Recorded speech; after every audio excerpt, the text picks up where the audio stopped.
اس سے پہلے سورہ فاتحہ کی 2 آیتوں کا خلاصہ پیش کیا گیا۔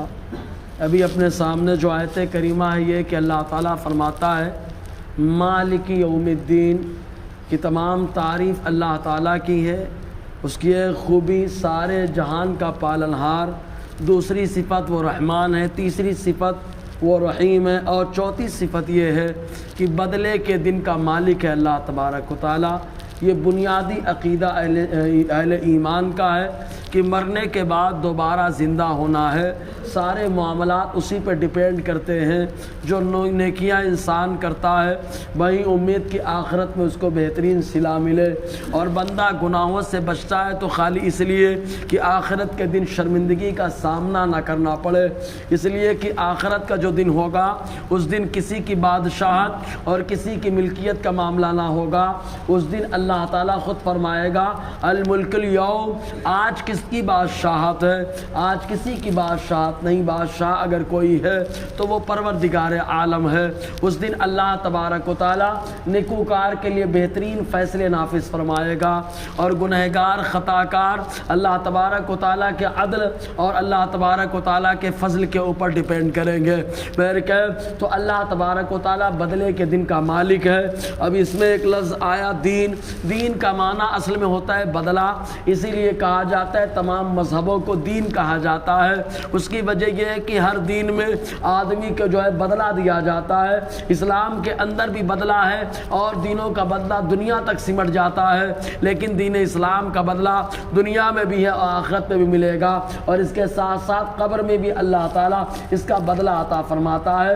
تو دین کا معنی بدلہ، جیسے کہ ایک حدیث پاک میں آیا، حضور صلی اللہ علیہ وسلم نے فرمایا کما تدین و تدان، جیسا کرو گے ویسا بدلہ دیا جائے گا۔ تو دین کا معنی بدلہ ہوتا ہے۔ اسی سے دین بنا جس کے معنی قرض، یعنی بندہ جب کسی سے لے لیتا ہے تو اس کو دینا پڑتا ہے، اس کے عوض میں واپس کرنا پڑتا ہے۔ تو جو بدلہ ہے اسی بدلے کے مطلب جو ہے بدلہ اور عوض کو کہا جاتا ہے دین۔ تو اللہ تبارک و تعالیٰ بدلے کے دن کا مالک ہے۔ چنانچہ اللہ تبارک و تعالیٰ نے جب سورہ فاتحہ کا نزول فرمایا تو حضرت جبرائیل علیہ السلام حضور صلی اللہ علیہ وسلم کے پاس بیٹھے ہوئے تھے۔ جیسے ہی یہ آیت نازل ہوئی حضرت جبرائیل علیہ السلام مسکرانے لگے، اور مسکراتے ہوئے عرض کیا اے اللہ کے نبی صلی اللہ علیہ وسلم، ابھی تک مجھے آپ کی امت کی فکر ہو رہی تھی کہ جہنم کے 7 دروازے اور 7 طبقے ہیں، ان میں سے کون سے طبقے میں معاملہ آئے گا، کون سے دروازے سے داخلہ ہوگا، گناہ گاروں کے لیے گرفت کا معاملہ ہوگا۔ لیکن اب اطمینان ملتا ہے۔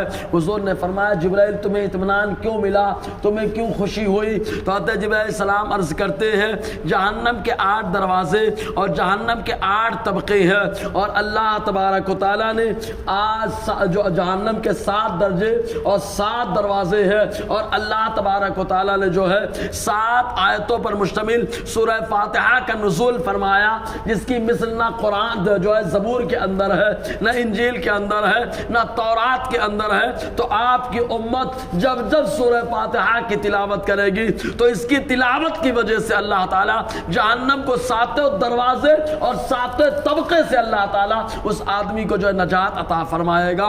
اس لیے اطمینان ہو گیا۔ اسی لیے سورہ فاتحہ کی تلاوت بڑی عظیم تلاوت ہے، اس کے ذریعے سے بندہ جہنم سے آزادی پاتا ہے۔ تو اللہ تعالیٰ فرماتا ہے مالک یوم الدین، پروردگار عالم بدلے کے دن کا مالک ہے۔ اس دن اور کوئی مالک نہیں ہوگا، کیونکہ آدمی کبھی کبھی اگر کہیں پر کوئی کام کر رہا ہو تو 2 مالک ہوتے، تو ایک کو خوش کرتا ہے کہ ایک ناراض ہوا تو کیا ہوا، دوسرا خوش ہے مدد کر دے گا، لیکن وہاں پر تو ملکیت خالی اللہ کی ہے۔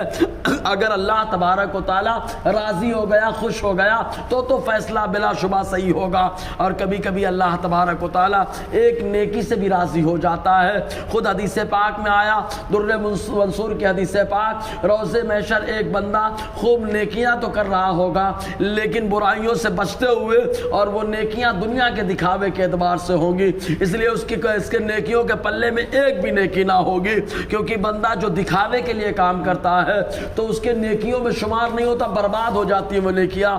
تو اللہ تبارک و تعالیٰ جب وہ میزان عدل پر کھڑا ہوگا، انصاف پہ کھڑا ہوگا، تب ایسی صورت میں اللہ تعالیٰ اس کی ایک نیکی کو جو خالص اس نے اللہ کے لیے کی ہے، اس نیکی کو تمام نیکیوں سے جو ہے اس نیکی کے صدقے تمام برائیوں کو ختم فرما کے اس کو غلبہ عطا فرمائے گا۔ اور وہ نیکی کیا ہے؟ کلمہ طیبہ کی نیکی ہے کہ اس نے کلمہ پڑھا، ایمان قبول کیا یا ایمان کے اندر رہا تو خالص اللہ اس کے رسول کے لیے رہا، اس نیکی کو اللہ تعالیٰ غلبہ عطا فرمائے گا۔ اور مزید یہ کہ ایمان کامل کب آئے گا بندے کے اندر؟ جب دو چیزیں بالکل صاف اور کلیئر کر دی جائیں۔